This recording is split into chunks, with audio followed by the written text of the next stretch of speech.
Muito bem, pessoal. Agora nós vamos criar o desenho da nossa flange. Então, nesse caso aqui, nós vamos fazer a peça 1, que é a parte cilíndrica.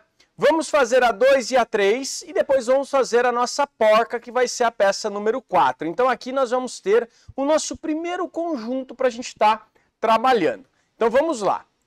Primeira coisa que nós vamos fazer é criar um projeto específico para essa nossa flange. Então, nós vamos entrar aqui em Projetos. Na parte de Projetos, nós vamos criar um novo projeto para um único usuário e nós vamos colocar aqui o nome de flange.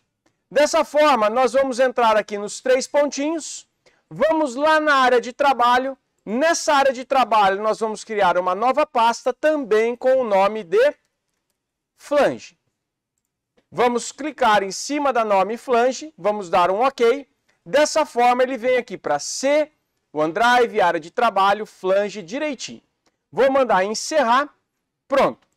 Aqui nós vamos selecionar o flange, clica 2 vezes em cima, ele já vai mudar aqui para a parte de flange e todas as peças que nós vamos fazer já vai ser gravadas, salvas na pasta aqui da flange. Muito bem, vamos colocar um concluir, vamos ir aqui em novo e vamos criar uma peça no sistema métrico, no sistema standard IPT. Vamos mandar criar essa peça. A primeira pecinha que nós vamos fazer vai ser essa peça número 3 aqui, ó. Essa peça ela vai ter furos com rosca. Essa rosca aqui é uma rosca de 1/4 e nós vamos ter furos de 6 milímetros e depois aqui um diâmetro, um furo de diâmetro de número 22, que vai ser essa parte que nós temos aqui. Muito bem. Primeiramente, que nós vamos fazer um quadrado de 46 por 46 com uma altura de 14. Vamos lá. Aqui, iniciar um esboço 2D. Vamos pegar aqui na vista frontal, vamos clicar aqui no plano XY. E dessa forma aqui, já vamos utilizar alguns comandos novos. Olha só, nós utilizamos um retângulo por 2 pontos. Agora, nós vamos utilizar o retângulo utilizando centro e um ponto. O que vai acontecer com esse tipo de retângulo? Eu vou clicar exatamente no centro, ó, e ele abre para mim um retângulo partindo agora do centro. Muito importante esse comando, a gente usa bastante. E nessa hora aqui eu vou colocar aqui, por exemplo, 46, repare que ele já editou a medida aqui de cima. Vou apertar Tab no teclado e vou colocar 46 aqui também, olha só. Dessa forma ele já vai sair na medida de 46 por 46. Vou dar um Enter, tá pronto o retângulo já com as medidas para mim, que são bastante importantes. Vou vir aqui em concluir esboço e vou vir agora aqui na parte de extrusão. Vou selecionar o elemento e vamos colocar o valor de 14 milímetros na parte de distância. Então, 14 milímetros aqui.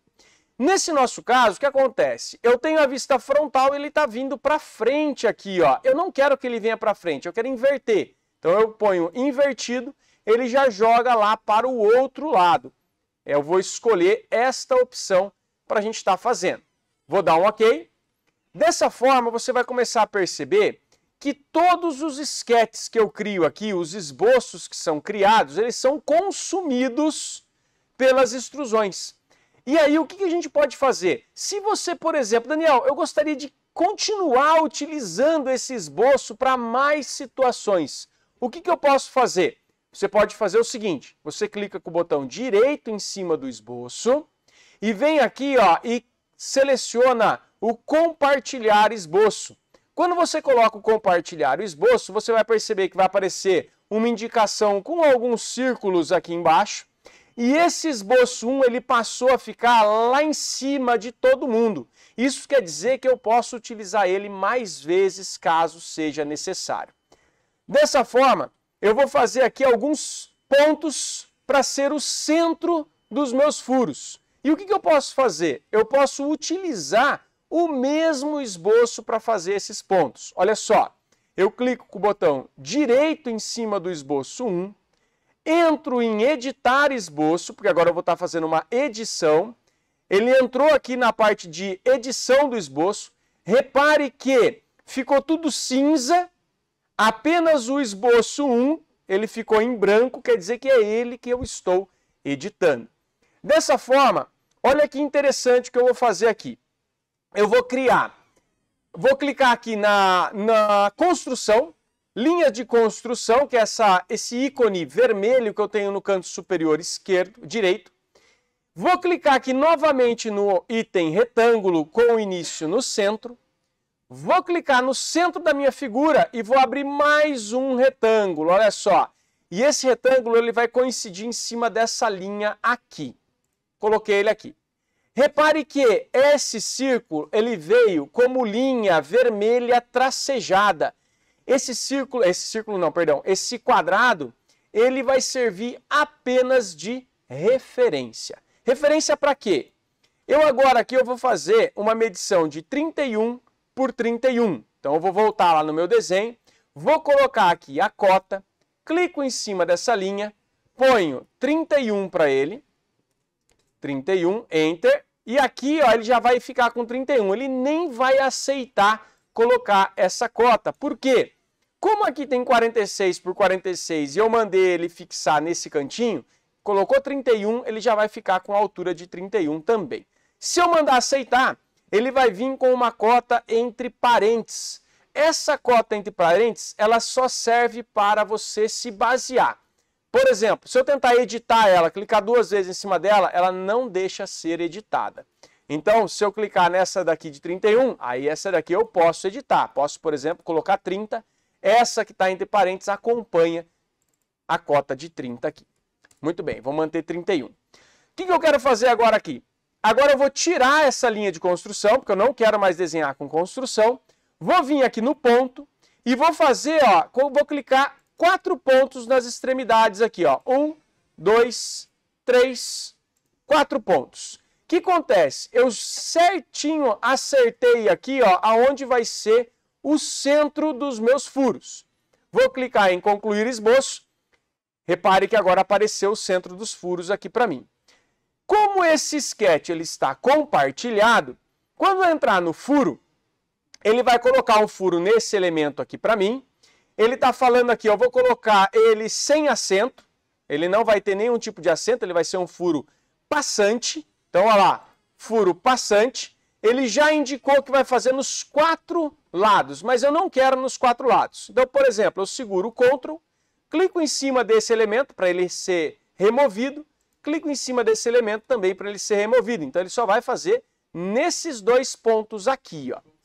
Agora, nós vamos ter que verificar o seguinte, ó. Esses 2 furos que nós temos aqui, ele vai ser um furo onde nós vamos colocar um parafuso de 1/4 de polegada. Então, o que nós vamos fazer? Eu vou vir aqui, vou colocar o comando de furo roscado. Nessa hora, quando a gente entra em furo roscado, aparece várias opções aqui para mim. Nós vamos escolher aqui uma rosca do tipo ANSI Unifield, que é a rosca do tipo Whitworth. Vamos selecionar ela aqui. Nós vamos escolher aqui de 1/4, que vai ser o 0,25. Olha lá, 0,25, ele já cai aqui na designação de 1/4, 20 fios por polegada da classe 2B. Para mim já é o suficiente. Outra coisa importante que é essa parte de roscas. Eu quero profundidade total, pessoal. Aqui ele está falando que a rosca vai ter apenas 12,7 milímetros de profundidade. Quando eu clico aqui em profundidade total, ele vai fazer rosca em todos os 14 milímetros da profundidade do furo. Então observem que o item profundidade total é bastante importante nesse nosso caso. Por quê? Nesse nosso caso, o furo aqui ele vai ter rosca passante. Muito bem, feito isso, vou dar um OK. E ele já vai fazer, olha só, a rosca ali dentro para mim, sem crise. A rosca ela está passante até o final. Bom, agora nós vamos ter que fazer um furo com um diâmetro de 6 milímetros. O que nós vamos fazer? Eu volto aqui no furo novamente e olha só, como eu só tenho esses 2 pontos aqui que ainda não foram usados, ele já selecionou para mim de forma automática. Se ele não selecionar de forma automática, como ele está aqui no esboço compartilhado, eu venho aqui, clico nos 2 pontos e ele já seleciona para mim. Aqui eu vou colocar um furo simples, sem nenhum acento, com o diâmetro desse furo de 6 milímetros. E vou dar um OK.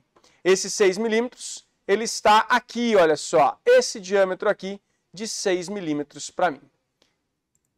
Muito bom. Agora eu vou ter que fazer mais um furo bem no meio dele aqui, ó.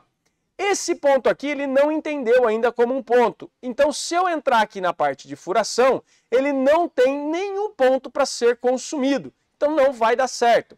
Eu posso até vir aqui, ó, e clicar em cima desse ponto. Aí ele entende que esse ponto amarelo é um ponto da qual eu posso fazer o nosso furo. Pode acontecer, dependendo da situação, desse furo ficar inclinado para um outro lado. Aí a gente tem que entrar no sketch, criar mais um pontinho para ele fazer na direção correta.